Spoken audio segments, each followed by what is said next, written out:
As I sit here this morning, and many mornings, I feel like a recovering Samson, the superhero from the Bible. Samson, of course, lost his power when he told his secret to Delilah. Some esoteric groups secure the answer in the shape of sexuality, that is, Samson lost his male seed. But in my admittedly limited understanding here, I find this interpretation as somewhat right and somewhat wrong. And such a saying covers me either way, but is not helpful.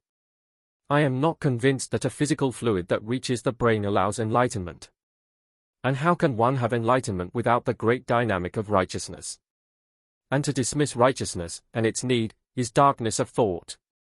I am convinced that there is a treasure inside us, in female and male, and that this treasure, equal in female and male, is reflected in the physicality of the male form, just as our ability to produce and create or birth, as in a womb, is reflected in the physicality of the female form.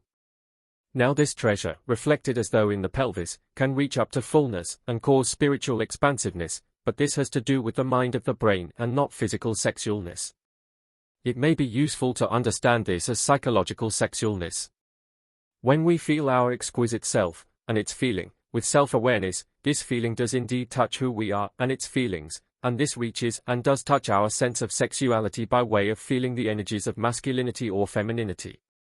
Because how can a being stand in his or her stature without feeling their aspects? Now the problem with a full being is the brain, or really the way we think. I am spilling all my treasure by way of the mind, not by way of the fluid. I am spilling my treasure by engagement. When I talk to imaginary people in my head, with internal dialogue, I am spilling the waters. We must learn to talk to real people and talk to imaginary people without spilling, which is to say we must hold a protective guard to the inner exquisite self, a boundary of sorts. The treasure should not be touched by others.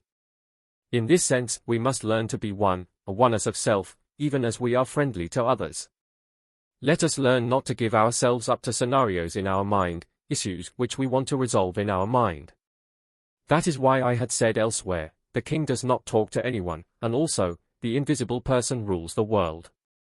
So, the problem is in the word, to or toward, which can be a spilling gate. Talk to people and people in your head without a, to. That is why I had said my biggest problem is, to, I had never learned to hold the self in guarded sanctity, and had spilled all my great waters. In this context, we think of the SATOR square.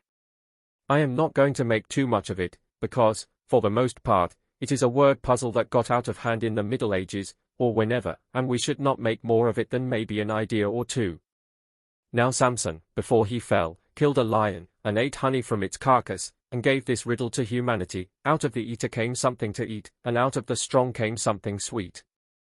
Riddles and symbolism leave room for much, still I wonder about all the skeletons, like the lion, and the donkey's jaw, and all the secrets. The riddle of the lion implies, cautiously, that the lion is not dead. The skeleton refers to something inside our inner being. Just as fighting with the donkey's jaw refers to the strength and victory of inner humility. Because victory lives inside the chin. SATOR means seed, which is explanatory by way of above. Opera means to take care of something. Tenet means to hold something as in guiding. Rotors means wheels of destiny, or round things that affect destiny. Arepo is the human in this. Arepo, the ripe young man with seed, the inner treasure to produce and create, takes care of his destiny, the wheels of cosmic destiny, and with great secret care and secret guidance he steers his path.